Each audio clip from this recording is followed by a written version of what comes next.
નમસ્કાર દોસ્તો, આજે પાટીદાર સમાજ જો ફરી એક વખત એક એવો વિષય સાથે આપ સૌને મળવાનું થયું હોય ફેસબુક મીડિયાના માધ્યમથી, ત્યારે એક એવી વાત લઈને આવ્યો છું કે જે વાતને જો તમે ફેસબુક વિડીયો ગણશો તો ઠીક છે, પરંતુ સમાજ જોગ એક સુવ્યવસ્થિત રીતે એક ચિંતિત વિષય ગણીને આપણે આગળ ચાલશું તો સમાજની અંદર યોગ્ય માપદંડ સાથે એક સુધાર જરૂરથી આવી શકે.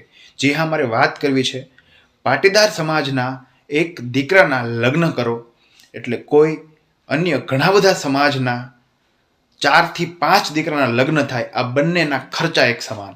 મારે વાત કરવી છે કે આપણી અંદર જેમ એક સાપ ગળે વીંટળાયેલો હોય એની અંદર સમાજને એક એવી પ્રથા સમાજને વીંટળાઈ છે જે પ્રથા ખરેખર નાબૂદ અથવા ઉન્મૂલન અથવા વિચાર નહીં કરીએ તો ભવિષ્યની અંદર આ સમાજના ઘણા બધા લોકો એ પ્રથા રૂપી સાપના ભરડામાં આવી જશે. હું વાત કરું છું અનિયંત્રિત રીતે ઘરેણા ઉપર વ્યાપ થતો, વ્યાજે લાવીને ગામમાંથી ગોતીને ઘરેણા ઉપર વિશેષ પ્રકારનું ધ્યાન ધરાતું પાટીદાર સમાજના દીકરા દીકરીના લગ્નની અંદર કરાતો વ્યય. થોડી વાર આ સાંભળીને એવું જ થશે કે ખરેખર જેનામાં તેવડ હોય એ કરે, જેનામાં તેવડ હોય એ લે, જેનામાં તેવડ હોય તે ઘરેણું ચડાવે. પણ સર્વ વિકાસની વાત કરીએ, સમાજના 20% એવો વર્ગ હોય કે અનિયંત્રિત ઘરેણું, અનિયંત્રિત સોનું, અનિયંત્રિત ખર્ચા કરી શકે, પરંતુ સમાજના 80% લોકો આજે મધ્યમ અને મધ્યમ નિમ્ન કક્ષાનું જીવન ધોરણ વ્યાપ કરે છે. મારે આજે વાત કરવી છે કે આપણા જ સમાજની એવી સંસ્થા કે જે સંસ્થાએ એક પ્રયાસ કર્યો છે સમાજની અંદર આર્થિક રીતે સુધાર કેમ આવે, સમાજની અંદર આર્થિક રીતે કેમ છેવાડાના સમાજના લોકો ખરેખર આ માધ્યમથી એક સુધાર પોતાના આર્થિક પર બોજો કમ કેમ કરે. જી હા, મારે વાત કરવી છે આજે આપણે લગ્ન જીવનની અંદર પાટીદાર સમાજના અંદર કોઈ એક દીકરો હોય અથવા એક દીકરી હોય, તેના વૈવિશાળની વાત આવે, તેના લગ્ન જીવનની વાત આવે ત્યારે એક દીકરીનો બાપ, એક દીકરાનો બાપ ચિંતામાં આવતો હોય છે કે સમાજની સાથે રહેવું છે.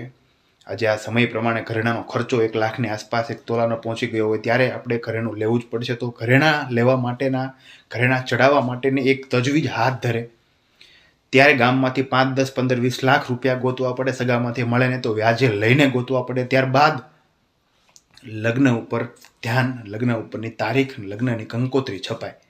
મારે વાત કરવી છે શું આપણે 20%ની પ્રથા સમસ્ત સમાજના 80% એવા લોકો છે કે જે આ છેલ્લા 2-3 વર્ષના મંદીના સમયમાં ખાઈને ખાવાનું કરે છે, જમીને જમવાનું કરે છે, કોઈ પ્રકારની સેવિંગ બચી નથી.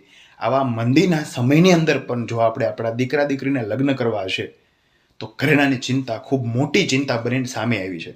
આ વાત ઉપર કદાચ વિસ્તૃત ચર્ચા કરો, વિસ્તૃત વિચાર કરો તો મારો વિડીયો વ્યર્થ નહીં લાગે. વાત એવી છે કે આપણા સમાજના આજે એક દીકરા અને દીકરીના લગ્ન કરવાની વાત કરો, એ જ ખર્ચામાં કેટલા બધા સમાજના લોકો પોતાના 4 થી 5 દીકરાને પરણાવીને તેની શ્રીમંત સુધીની વિધિના ખર્ચા કરે ને તોય આપણા એક દીકરા કે દીકરીના ખર્ચાને સમાન ન આવે. એટલું આપણે અનિયંત્રિત ખર્ચા તરફ વળ્યા છીએ. હું પૂછવા માંગુ છું કે શું એ ખર્ચા ઉપર આપણે યોગ્ય સુવ્યવસ્થાપન કરી ન શકીએ? હું એવું કહું છું કે શું કોઈ એક માણસ કરશે તો સમાજ સમસ્ત એને ટીકા તો કરશે જ, પરંતુ આ સર્વ સમાજ સાથે મળીને એક એવો વિચાર કરવાની જરૂર છે કે આપણા સમાજની અંદર હવે એ સમય આવી ગયો છે કે એક વ્યવસ્થા અનુસાર, પોતાના આર્થિક વ્યવસ્થા અનુસાર લગ્ન જીવન વૈવિશાળ કરે, જેથી કરીને સમાજના છેવાડાના લોકો સુધી એક સમાન અવસર મળે સમાજની અંદર જીવન વ્યાપન કરવાનું. હું એમ કહું છું કે ફલાણાના બાજુવાળા ઘરે આટલા તોલા સોનું ચડાવ્યું તો આપણે ચડાવવું, અથવા ફલાણાના આટલા લોકોએ આપણા સમાજને એવું કીધું કે આટલા તોલાએ શું થાય, 2 તોલા 3 તોલે સોને શું થાય, જેથી કરીને આપણે ગામમાંથી 5, 10, 15 લાખ રૂપિયા ગોતીને સોનું દેવું પડશે. આવી વાતોથી આપણા સમાજને આજે એક ગ્રહણ લાગ્યું છે. હું એવી વાત કરું કે કોઈ એવા જિલ્લા બાકી નહીં હોય જ્યાં સમાજના કેટલા બધા લોકો આપણે અવારનવાર સાંભળતા હોઈએ છીએ કે 5-5, 10-10% રૂપિયા ગોતીને લગ્ન કરે છે. વિચાર કરો, અર્થશાસ્ત્રના નિયમ અનુસાર એ તમારા રૂપિયા, ખર્ચા, વ્યય, બોજો જો ધંધા અર્થે કે જે રિટર્ન આવવાનું હોય, જે તમને કંઈક સારું ધંધામાં વળતર મળવાનું હોય એમાં તમે બોજો કરો તો ઠીક છે, બાકી તમારા લગ્ન જીવન અને વ્યર્થ પ્રકારના ખર્ચામાં વધારે કરશો તો તમે નાદારીના પંથે છો, આવું મોટા મોટા અર્થશાસ્ત્રીઓ માને છે. અને મારે 4 થી 5 સંસ્થાની વાત કરવી છે કે જે આર્થિક ક્ષેત્રે દરેક સમાજના દરેક પ્રકારના છેવાડાના લોકોને એક આવડતું એક એવી પહેલ શરૂ કરી છે જેના કારણે સમાજમાં એક સારો મેસેજ જઈ શકે. સમાજને એક મેસેજ જઈ શકે કે વાદ વિવાદ અને બધાની હરખામણી કરીને નહીં, પણ આમ તો સમાજને પોસાય, સમાજના દરેક છેવાડાના લોકોને પોસાય એ અનુસારે એક સારો મેસેજ જાય એવી સંસ્થાની વાત કરું તો સૌથી પ્રથમ નામ લઉં હું મોરબીના ઉમા સંસ્કાર ધામ સંસ્થાના ઉમા આદર્શ લગ્ન, જે 2024થી કાર્યરત છે. ત્યારબાદ જામકંડોળાના જયેશભાઈ રાદડિયાના અધ્યક્ષ સ્થાને જે સમૂહ લગ્નોત્સવ સમાજનું સારું કામ ગણી શકાય. સુરતના PP Savani, lifeline charitable trust અને આવા હજારો ઓળિયાના સમૂહ લગ્ન, આવા ઘણા બધા સમાજના ઉત્કૃષ્ટ કાર્ય કરે છે.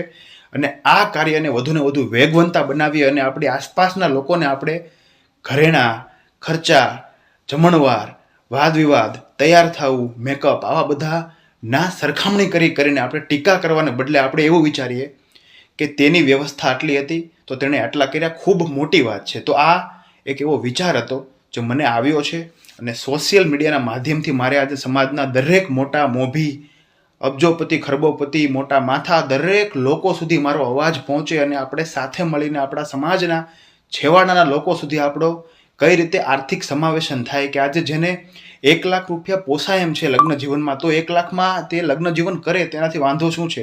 પરંતુ 1 લાખ તો ઠીક છે, ગામમાંથી 10 લાખ વ્યાજે ગોતીને ત્યારબાદ બોજામાં ઘરી જાય છે, બહાર આવતો નથી અને અંતે આત્મહત્યા કરે છે, ત્યાં સુધીની વાતો છે.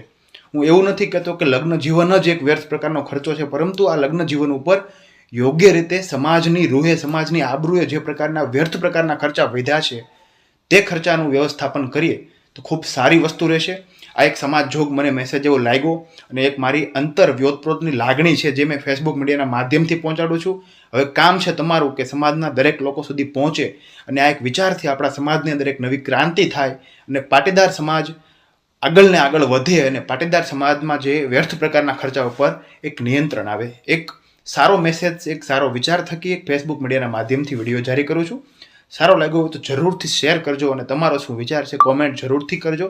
તમારી કમેન્ટ મારા માટે ખૂબ જ પ્રોત્સાહનની વાત છે. આભાર અસ્તુ. જય હિન્દ, જય ભારત.